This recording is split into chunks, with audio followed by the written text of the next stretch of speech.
So if you've been watching my channel at all, you know that the two main things I'm obsessed with on the guitar are fingerstyle blues and navigating your way through the changes. So in this lesson, I'm going to talk a little bit about how to collide those two things together, because one of the most fun things to do once you have a bit of a grip on the fingerstyle blues stuff is apply that idea to playing on songs with more than 3 chords. And so, you know, if you can apply it to standards like Tin Pan Alley tunes, stuff from the 20s and the 30s. But there are a few steps to go through to sort of stack the deck in your favor to make that work. And I'm going to walk you through those now.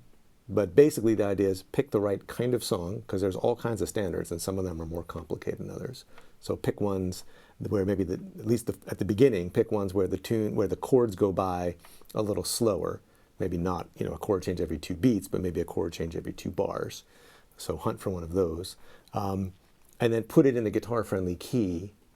And once you do that, you'll find that a lot of what's involved in improvising on a tune like that involves guitar stuff you already know. So I'm just going to use the tune Sweet Georgia Brown as an example and just show you a little bit of what I'm talking about. So, as written in 1925, Sweet Georgia Brown is an A flat, and that's where most people play it. But that's a pretty ugly key on the guitar. Your first chord is F, and then your next chord is, and you sit on F for 4 bars, and then you go to a B flat, and then you go to an E flat, and then circle back around to an A flat, and then the whole thing happens again with a different ending. So that's a little ridiculous. It's doable, but it's not a good way to start. If you move it to the key of C, however, now you've got your first chord is A, and then the next chord is D, and then G, and then C. That's more like it, right? Because we've got A, D7, G7, and C. That's the same chords as like a Blind Boy Fuller song like Rag Mama, which is just...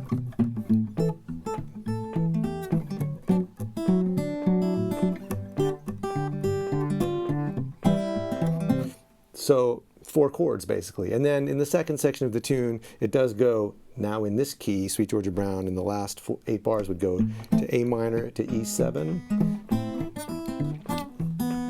and then C down to A7. But it's all guitar chords. And you know, if you play blues and you finger pick and you do Travis picking, like, you know C, you know G, you know A and E and D7 and A minor, those are 6 chords, right? That's only, what, twice as many chords as a 3-chord blues, right? And they're all open chords. So now the question is, how do you start improvising on that? Because you can't just sit and play one pentatonic scale. And we're doing alternating thumbs, so there's going to have to be some dealing with the chords and the chord voicings and what you pick so that you're flexible to play some things on top.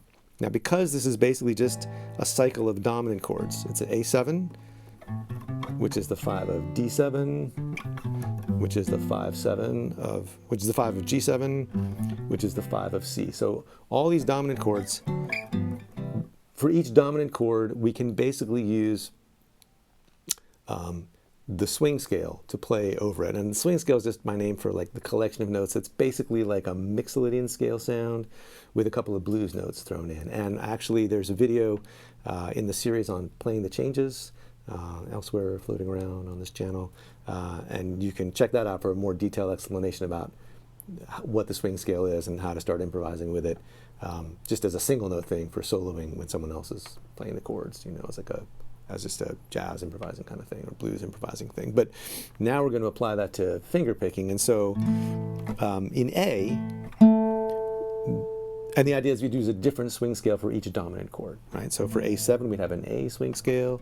For D, we'd have a D swing scale. For G, we'd have a G swing scale. And then when we got to C, we'd play just sort of more of a G, C, I don't know, major pentatonic, or you know, a bit of the swing scale, but not so much leaning on the 7th.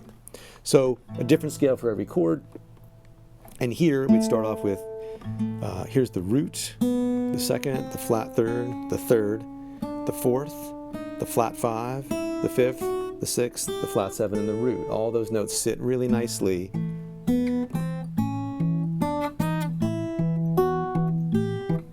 on an A, and you can get the bass alternating. And all I'm really holding down of the A chord once I get going is the root and the 5th, because I want my fingers free.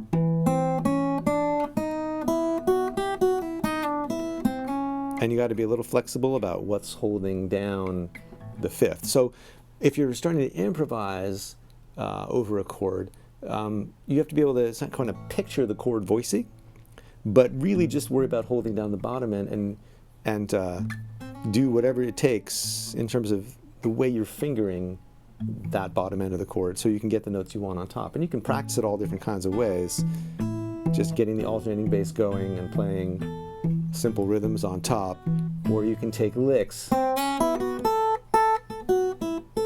and try to figure out how it fits over the bass.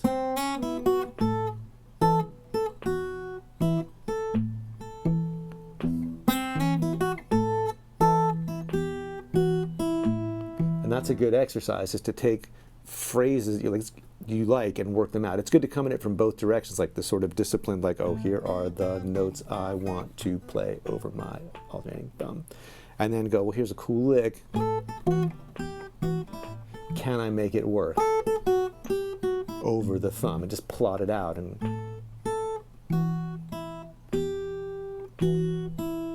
either way, like, you work at it both ways. You get the flexibility of being able to improvise the first way, and then the second way, working out the licks, you start to get an actual vocabulary and things you can just throw right in.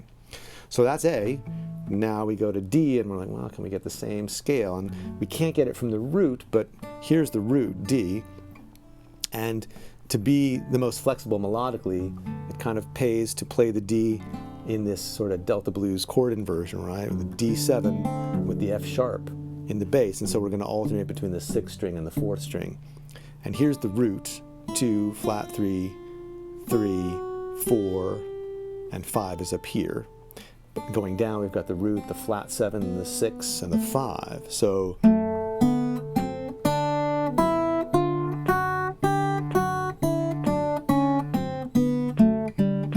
that's kind of what we've got there.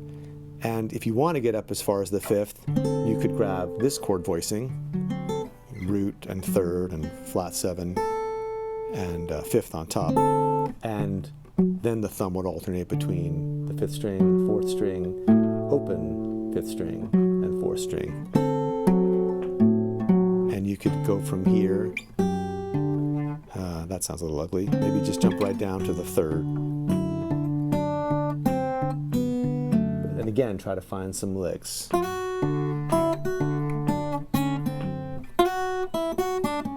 And see if you can plot it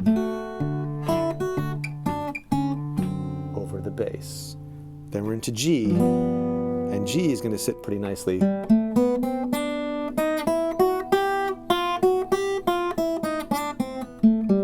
Root 2, flat 3, 3, 4, flat 5, 5, 6, flat 7, root.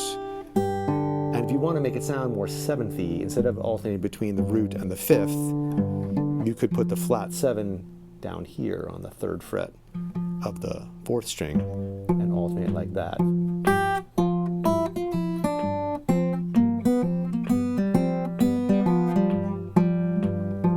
So we've got notes there, and then we get back to C. I think I did a lesson pretty recently about just playing sort of bluesier licks in C. In open position. So covered that elsewhere. You can check that out. Just being able to get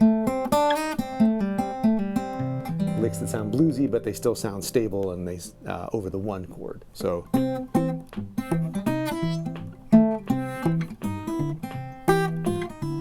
you put all that together, and you can start to move your way through a chord progression like that.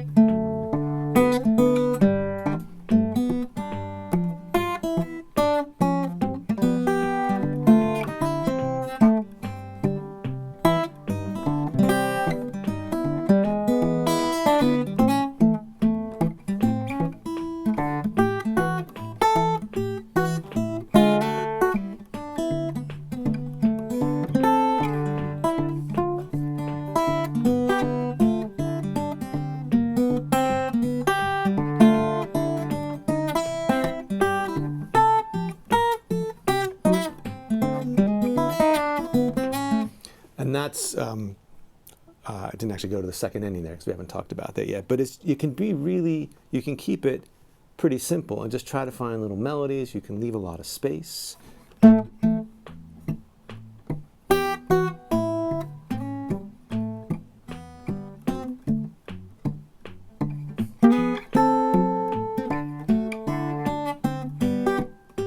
Just to get around and keep the rhythm going with the thumb. And then the second ending, the second time around, you can actually play an E7 to get you back over to the A, which is the beginning of the next section of the tune. But after doing A for 4 bars and doing D for 4 bars, the tune then goes to A minor. And it's the same idea, just what works over in A minor, basically A blues, root, flat 3, 4, flat 5, 5, flat 7, and root. And then over E, kind of the swing scale, but more with the altered tone. So turning the 9, or the second, into a flat 9, and turning the 6th into a flat 6.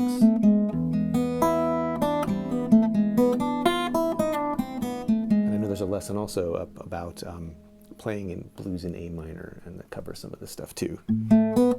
So you get to hear playing A blues and then E7 with some altered stuff, basically flatting the 9 and the 6. Then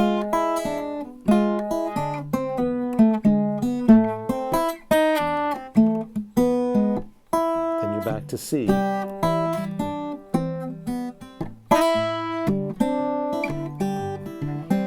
So it's more to keep track of than a blues. And the big thing is that you're really, on the blues, you always have a choice of you can play blues licks or you can play through the changes.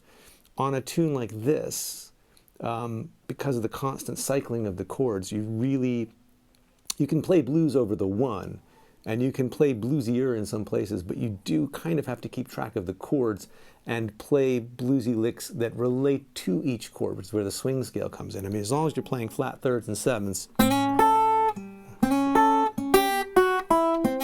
it sounds bluesy, but when the chords change, then your bluesiness has to shift to, you know, a bluesy lick that works over D and comes out of the D sound.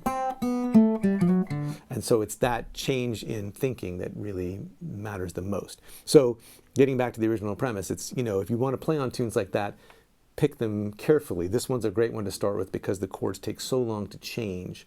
Another one where the soloing, like playing the melody is kind of tricky, but the chords are spread out pretty nicely, is All of Me. That also works pretty well in this vein. And there are other ones too. But if you look sort of for earlier standards, stuff from the 20s and the 30s, that's often where that stuff is sitting. I Found a New Baby, that's another good one because it's in a minor key, but it sits on the 1 minor for a long time. So you could do it in A minor. And again, like, you know, if you're going to play these tunes with other people, it's good to know what the original key is, and that might be something that's valuable to work out. But if you're just going to do them as solo guitar pieces, just find a good guitar key and do it there. That's what a lot of people do. So that's it for this week. I hope that gives you some things to think about and work on. If you've got any questions or comments, please leave them down below. I would love to hear from you, and I'll see you next time.